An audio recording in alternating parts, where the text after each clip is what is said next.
Good morning, students. Your economics book, lesson 3, Poverty as a Challenge, and topic is Poverty as seen by the social scientists. जो हमारे social scientists हैं उन्होंने poverty को अलग अलग तरीके से देखा। जैसे उन्होंने कहा कि ज़रूरी नहीं है कि कोई गरीब कैसे हो सकता है अगर उसको साफ़ पीने का पानी नहीं मिलता, उसके पास जॉब अपॉर्चुनिटीज़ नहीं होती, तो वो भी क्या हैं, वो भी गरीबी रेखा के अंदर आते हैं। उसके लिए उन्होंने दो बातें कही। जैसे पहला था सोशल एक्सक्लूजन। सोशल एक्सक्लूजन क्या है? For the analysis of poverty, social exclusion is very useful. As per this concept, poverty must be seen in terms of the poor living only in poor surroundings with other poor people. इसका मतलब क्या है कि जो गरीब लोग हैं उनका सामाजिक रूप से बहिष्कार हो गया और वो जो हैं वो कहाँ रह रहे हैं? सिर्फ गरीब लोगों के साथ रह सकते हैं। कभी भी वो अमीर लोगों की जो सराउंडिंग्स होती हैं उसके बीच में आकर नहीं रह सकते। इसीलिए उनको क्या है कि गरीबी रेखा के नीचे कहा जा सकता है, क्योंकि हमने जो अमीर एक कम्युनिटी है उन्होंने उनको अपनी कम्युनिटी से निकाल कर कहीं दूर साइड में कर दिया। वल्नरेबिलिटी।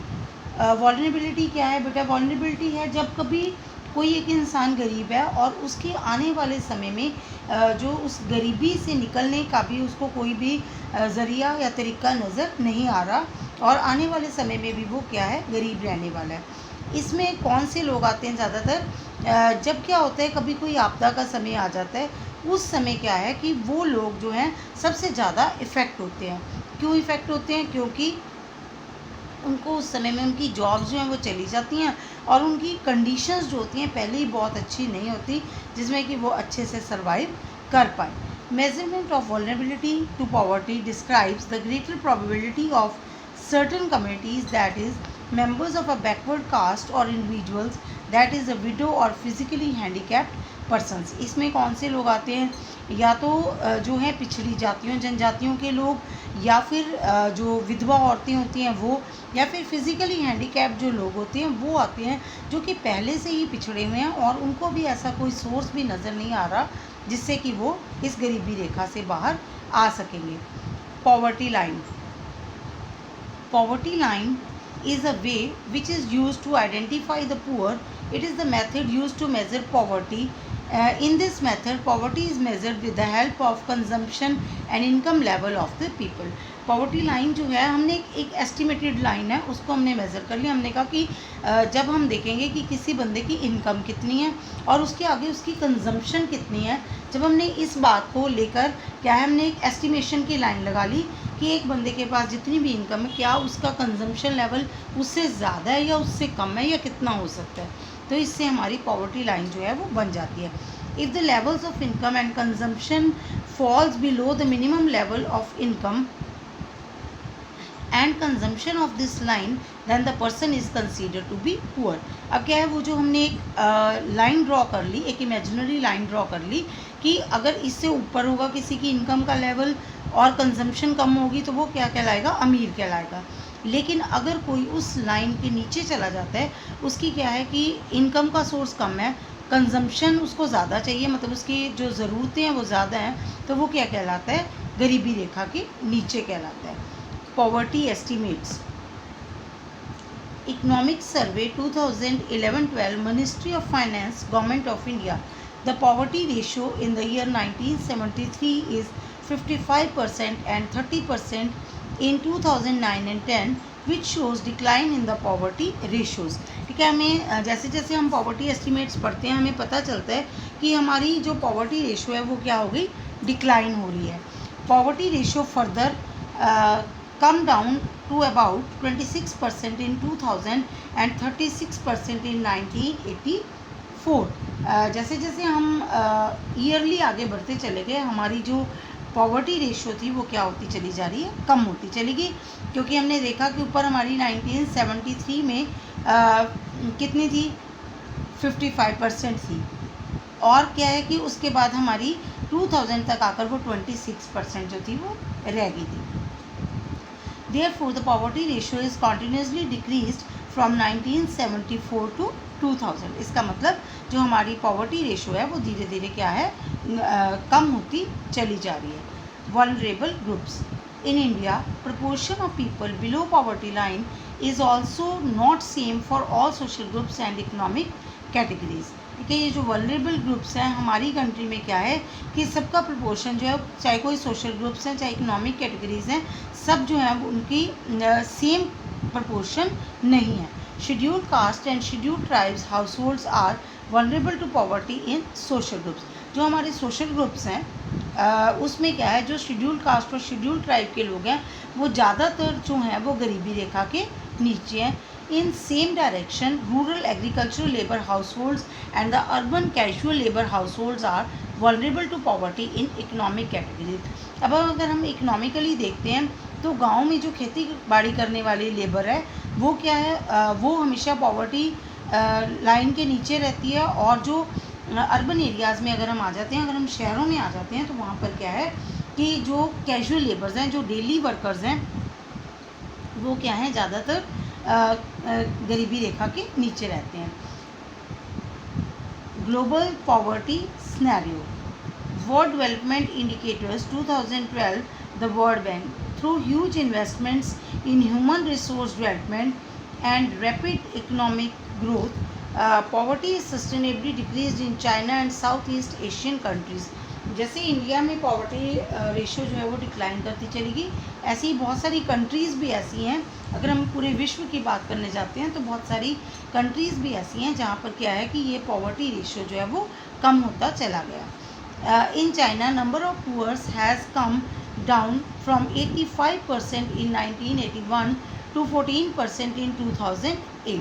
क्योंकि जब हमने ह्यूमन रिसोर्स के बारे में पढ़ा था तब भी हमने देखा था, तब भी हमने ये बात डिस्कस की थी कि जो चाइना था उसने अपना जो उसकी पॉपुलेशन थी, जो उसका ह्यूमन रिसोर्स था, उसको उसने डेवलप कर लिया और जिससे उसने अपनी गरीबी जो है उसको कम करने की कोशिश की. और वो क्या है कि 85% से जाकर 14% पर आकर खड़ा हो गया.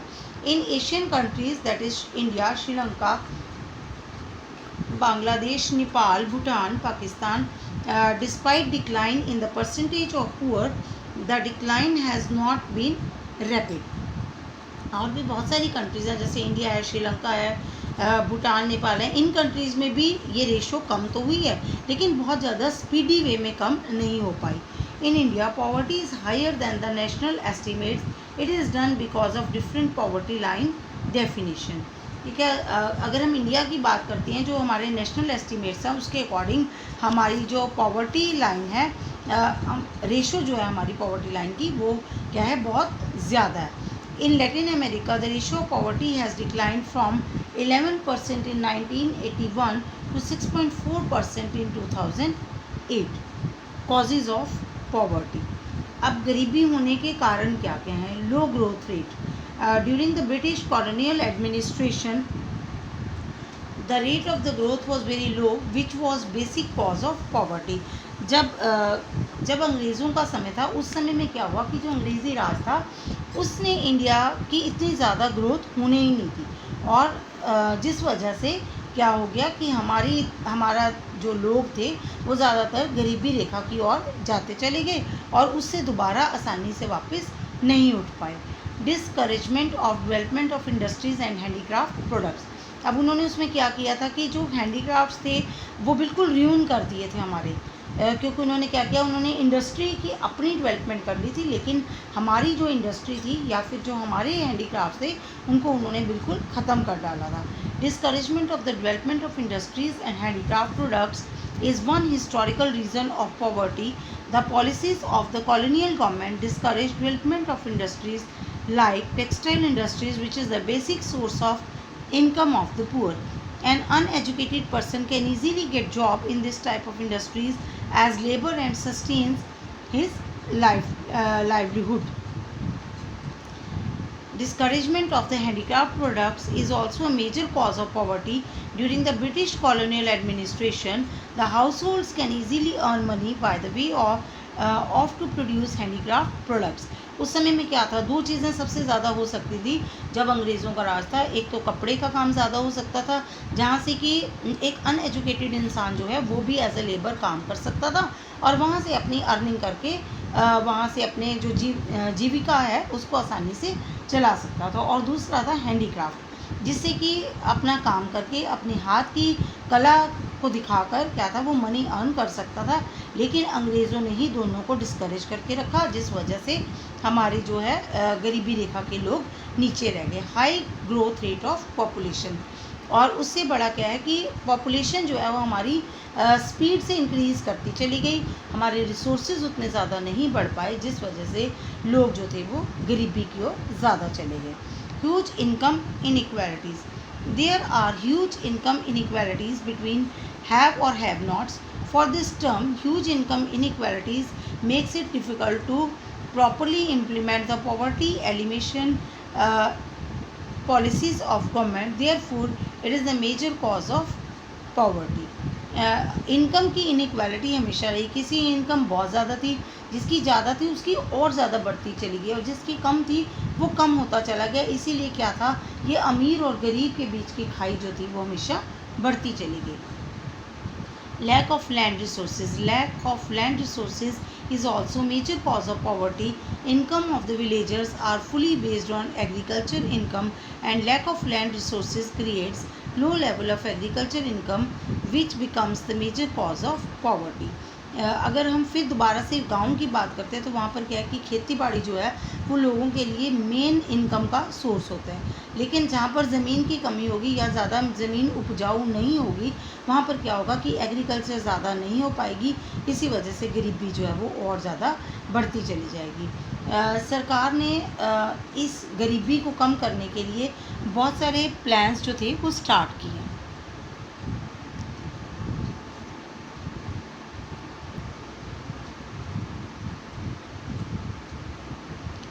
Promotion of economic growth. According to official poverty estimation, the growth rate jumped from the average of about 3.5% in a year in the 1970s to about 6% during the 1980s and 1990s. With the help of high rate of growth, reduction of poverty is possible. अगर हम अपनी economic growth को बहुत ज़्यादा बढ़ा लेते हैं तभी हम अपनी गरीबी को जो है वो कम कर सकते हैं। इकोनॉमिक ग्रोथ का मतलब है कि अगर हमारा देश तरक्की करता है, डेवलपमेंट्स होती हैं, लोगों को काम मिलता है, लोगों के लिए रोज़गार पैदा हो जाते हैं, उससे क्या है हम गरीबी को कम कर सकते हैं। It shows a link between poverty reduction and economic growth, therefore promotion of economic growth helps to reduce poverty. इसीलिए क्या है कि इकोनॉमिक ग्रोथ का पॉवर्टी रिडक्शन के साथ क्या हो गया, आपस में एक लिंक जुड़ गया। पॉवर्टी ग्रोथ होगी तो पॉवर्टी रिडक्शन जो है वो अपने आप जो है वो शुरू हो जाएगी। इकोनॉमिक ग्रोथ जितनी ज़्यादा होती चली जाएगी उतनी ही पॉवर्टी रिड्यूस होती चली जाएगी। Targeted anti poverty programs. National rural employment guarantee act, ये जो नरेगा था ये क्या था 2005 सितंबर में स्टार्ट हुआ था। इसमें क्या है कि 100 डेज़ के लिए एश्योर्ड एम्प्लॉयमेंट जो था हर रूरल हाउस होल्ड से एक इंसान के लिए चाहिए था। और सबसे पहले ये 200 डिस्ट्रिक्ट्स में स्टार्ट किया गया था, उसके बाद फिर इसको धीरे धीरे 600 डिस्ट्रिक्ट्स तक लेकर चले गए। 1/3 of the proposed jobs would be reserved for the women. अब क्या किया गया, ये जो जितने भी लोगों को जॉब्स दी जाएंगी उसमें क्या है कि जो औरतों के लिए सीट्स जो हैं वो 1/3 रिज़र्व कर दी गई। अगर किसी को 15 डेज़ के अंदर जॉब नहीं मिलती तो क्या होगा, उसको अनएम्प्लॉयमेंट अलाउंस जो होगा, बेरोज़गारी भत्ता जो होगा वो दिया जाएगा। प्राइम मिनिस्टर रोज़गार योजना।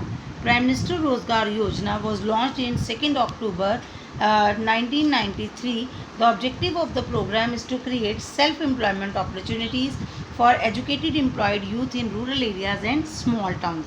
ये जो प्राइम मिनिस्टर रोज़गार योजना थी ये जब चलाई गई तो इसमें क्या कहा गया कि गांव में रहने वाले जो लोग होंगे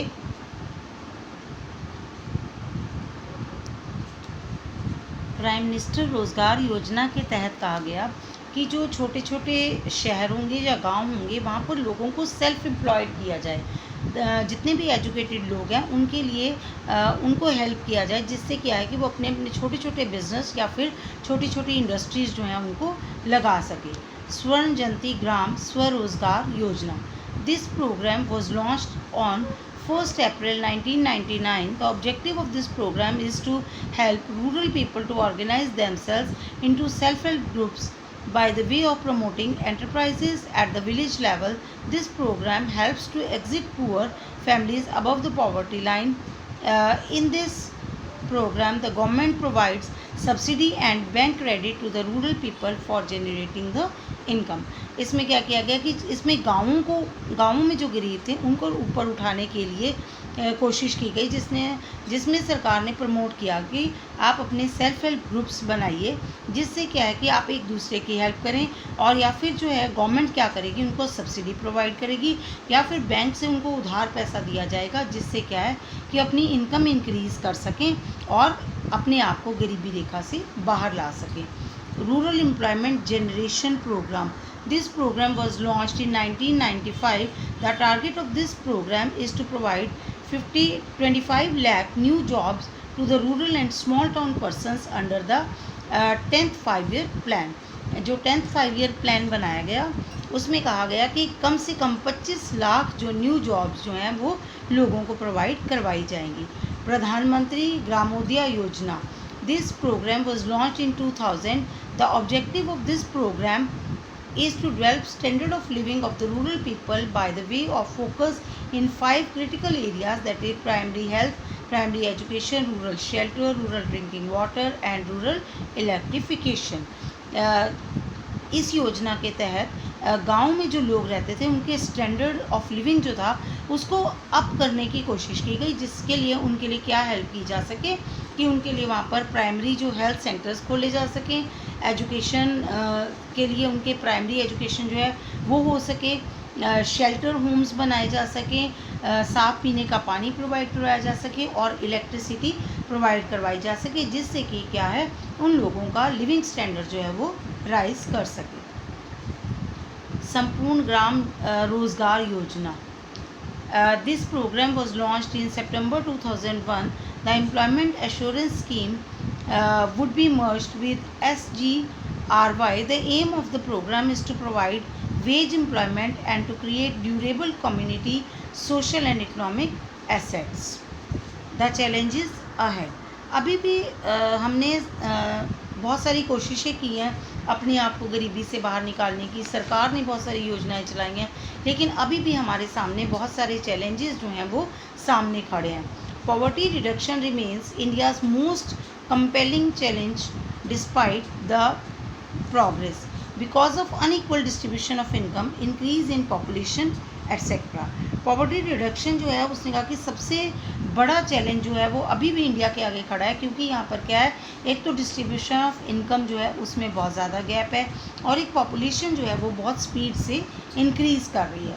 the positive situation can be done by the way of higher economic growth, increasing stress on universal free elementary education, declining population growth, increasing empowerment of the women and the economically weaker sections of society, providing healthcare, education and job security.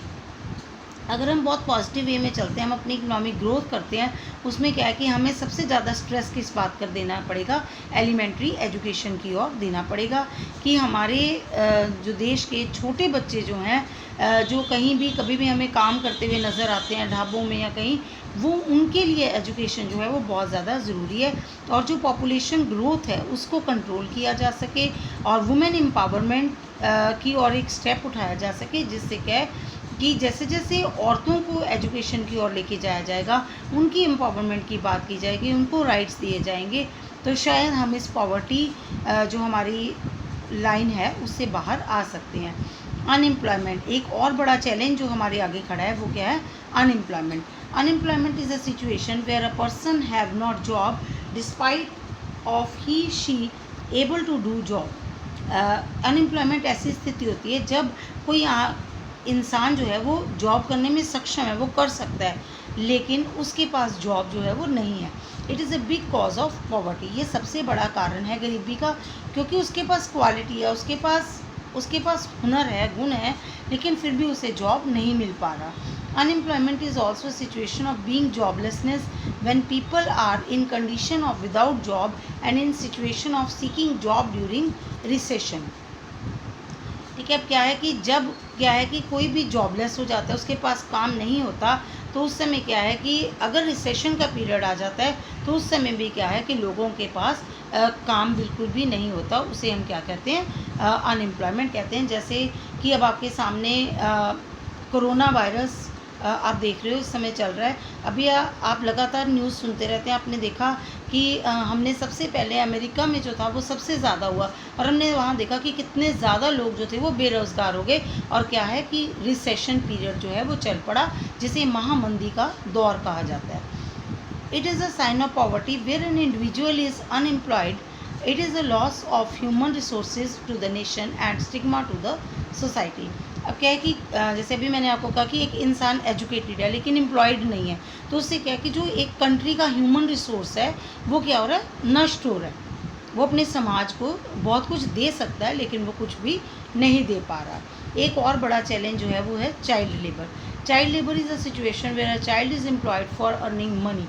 जब किसी भी छोटे बच्चे को पढ़ने की उम्र में, खेलने कूदने की उम्र में उसको काम पर लगा दिया जाता है, तो क्या कहलाता है, वो चाइल्ड लेबर कहलाता है। जब वो बच्चा जो है ना तो मेंटली ना ही फिज़िकली क्या है वो रेडी नहीं है उस काम के लिए, और उसको काम पर लगा दीजिए जाता है। और बहुत कई बार हम देखेंगे कि जैसे पटाखा फैक्ट्रीज़ हैं, बीड़ी फैक्ट्रीज़ हैं, बहुत सारी हज़ार्डस जॉब्स हैं, वहाँ पर उनको काम पर लगा दिया जाता है। The child labour act 1986 defines a child as any person who has not completed his 14 years of age. अब जिस बच्चे ने अपनी 14 साल तक की उम्र अभी पूरी नहीं की है वो क्या कहलाता है, वो बच्चे के अंदर आते हैं, चाइल्ड लेबर के अंडर आते हैं अगर उनसे कोई काम करवाया जाता है तो। इसीलिए सरकार ने जो है वो एलिमेंट्री एजुकेशन स्टार्ट की, जो कि 6 से 14 साल के बच्चों के लिए एजुकेशन जो है वो बहुत ज़्यादा ज़रूरी हो गया। According to the International Labour Organization, the term child labour is often defined as work that deprives children of their childhood, their potential and their dignity, that is harmful to physical and mental development. ठीक है, जो कि उनकी physical और mental development जो है वो बिल्कुल उसके ऊपर रोक लगा देता है अगर बच्चे के काम पर जाना शुरू कर देते हैं। और एक और बड़ा चैलेंज क्या है, illiteracy. Illiteracy is a condition where a person unable to read and write. In India illiteracy is a major problem of poverty. Illiteracy क्या है, जब अनपढ़ता, जब कोई भी इंसान जो है वो लिखने पढ़ने की स्थिति में नहीं होता, वो क्या कहलाता है, इलिटरेट कहलाता है। और इंडिया में है इलिटरेसी बहुत ज़्यादा है, जिसकी वजह से क्या है हमारे देश में गरीबी जो है वो ज़्यादा है।